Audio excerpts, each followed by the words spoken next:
So, you may or may not remember from my human entertainment video that the guy behind Clock Tower, Hifumi Kono, left to found his own company called Nude Maker.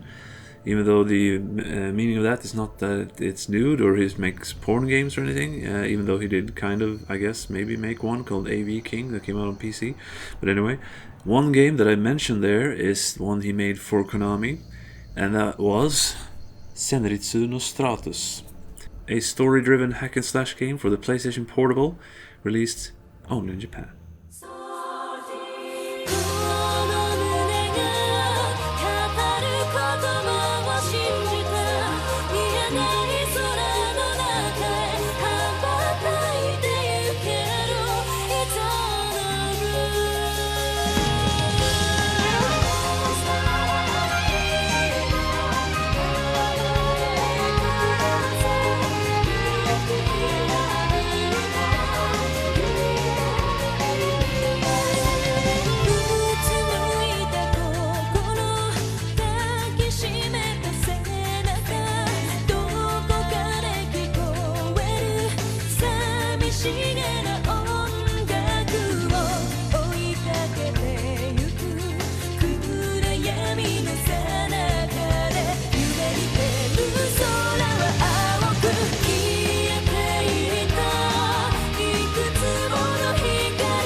I played through this whole game. I have a whole recording of it also. I thought that if it was good enough, maybe I would try to do a translation. Not that far in, I decided no, I'm definitely not going to do a translation because there's a little too many text scenes with those, two people, two faces, talking. There's a little bit too much of that. So I decided definitely did not want to make a subtitled playthrough, but it's good enough for a small review at least. So this takes place in the future, where this alien sort of high life form called Meme has attacked humanity, at least Japan, and this guy in the middle there, the main character, Kudan, is just a regular guy, and he's lost everything in the attack and everything, and then he gets picked up by these other people who force him to come along and join after their main mech pilot Yagami gets killed by Meme. So he has to pilot a mech. The stages are regular hack and slash. You move from left and right, and it's like these 3D shoeboxes or whatever. It's not completely open, it's not 2D, but it feels kind of like 2D, but it's 2D, 3D, whatever. So you have the run around hack and slash parts, and then you have the boss battles, which takes place inside a mech suit. You fight the bosses, who are all like city sized, they're kind of like Godzilla or whatever, but you see that from above, so they don't feel that big. That was, as I've read in Japanese reviews, that was one of the complaints about the game, where you feel small when you're doing the hack and slash, and you feel small when you're in the giant mech suit. So either way, you feel kind of small and not very powerful, which I can see that complaint. To me, I found the regular hack and slash parts to be more enjoyable. You also have team members with you sometimes when you do special attacks. The anime guys come up and then shout, and then they do their attack.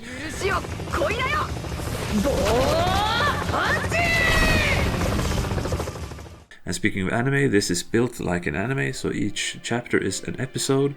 It starts with an opening, and it ends with an ending song with the credits, and then a next episode type thing. And one other way that it's made like an anime is that it has a beach episode. There's one part where, and I can't really spoil the story because I don't remember it, and I couldn't follow it that closely either because it was just a lot of da-da-da, so I just kind of my brain kind of went too much trying to follow it all in Japanese, so I just kind of like started skipping text. So I can't spoil it for you, but I do remember in this scene where the main guy goes to like a parallel universe or another dimension or something, and he meets all the characters, including those who have died, and they're just hanging out by the pool. And I think they explain at some point that there are like parallel dimension versions of themselves in the real world and something or other. Also with Hifumi Kono, if you know his work, he's not shy about having dark stuff. So when you become a soldier for the army in the first chapter, you get to learn a few characters that are your superiors, and then in the end of the second episode, they all get killed.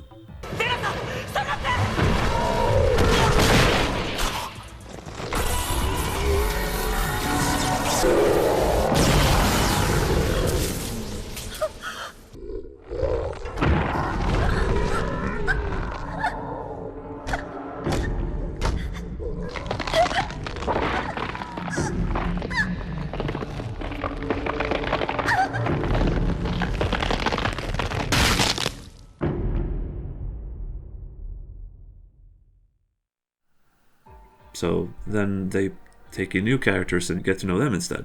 They don't die in the next episode, though. Luckily, they just keep on to the end, and the main girl is at least in there from beginning to end. So he just kind of kills everyone unceremoniously, but that's his style.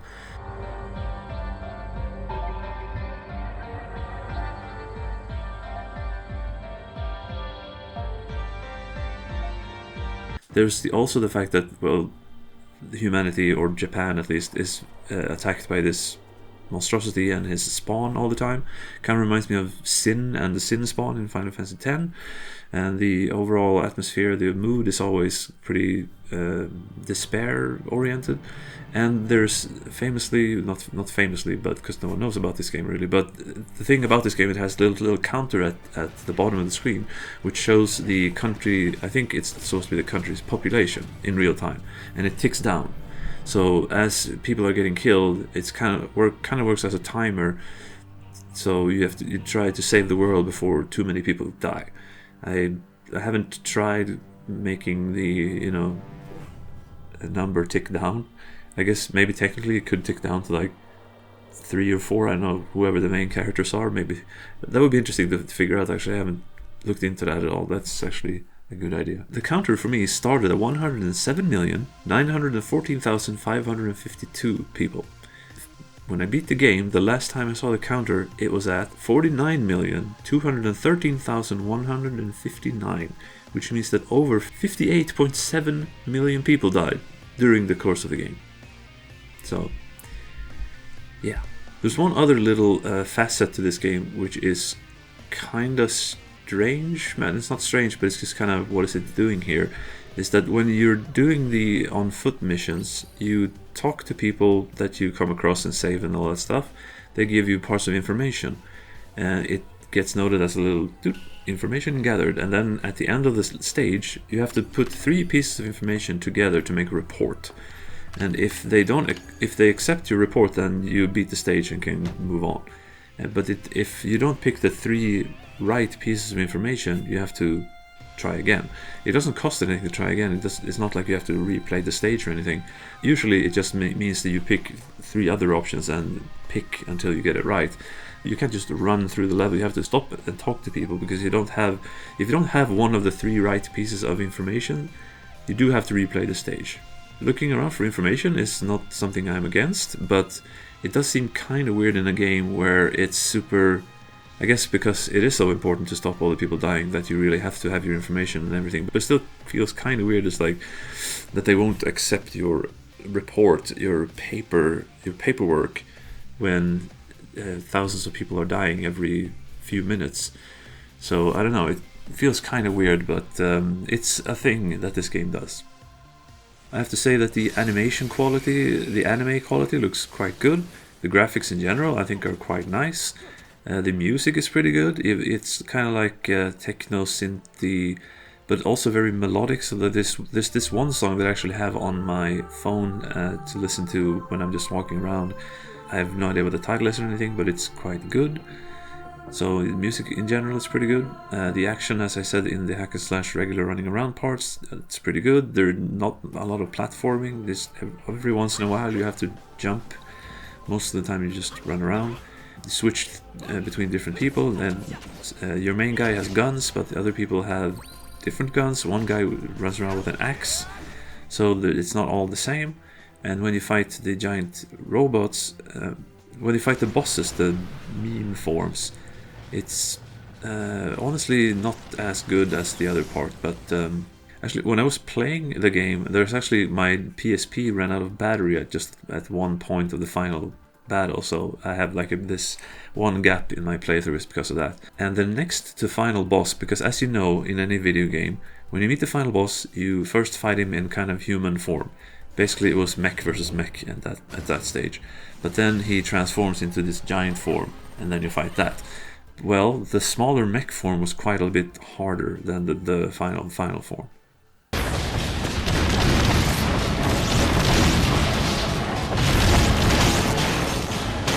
Another little thing, funny thing I have to mention is that Meme takes kind of human form one time in one chapter, and he comes down to Earth and he speaks to like the assembly of, I guess, the Japanese Diet, but he takes the form of Abraham Lincoln.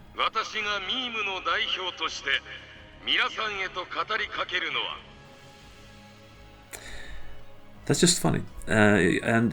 Seeing as he's with basically Japanese people, why doesn't he take the form of, I don't know, Hirohito or Miyamoto Musashi or Fumimaro Konoe? I don't know, some Japanese guy instead of fucking Abraham Lincoln. But that's funny to me. So I got this game actually. I got it really cheap for like $5-10, and it was actually wrapped in plastic and everything. I obviously took it off because I wanted to play it. It has the game, of course. It has the manual, of course. It has this one slip with like an ad for an album. I guess it's the girl who made the theme song to the game. And it also comes with this confidential note. This is basically just some behind the scenes, some sketches for characters, some notes from the developers, including Kono himself. It's not that amazing, but I guess to get something better you have to get a strategy guide or something. And in the middle of it, it has this artwork of the characters just relaxing, which is kind of nice. They don't get to do that in the game because the game is all doom and gloom all the time, pretty much. There's a lot of death going on in this game. There's a lot of despair. There's people getting killed. When one of those main characters in episode 2 get killed, this meme form actually grabs her boobs, which is kind of weird. That's just, I feel that's just kind of an anime thing to happen, that, you know, Japanese people are kind of horny sometimes. I think that this game should have come west. I think it would have sold at least a few copies. I think it's definitely good enough. It has a certain Konami level of polish. It has a dark tone, which I think is kind of different. It has good music. It has good graphics. I think it should have come west. It's not a great game or anything. I guess I would give it a 7 out of 10. Well, that's Senritsu and Stratus. Now you know just a little bit more about this game. 通信が途絶えたか。これで人類は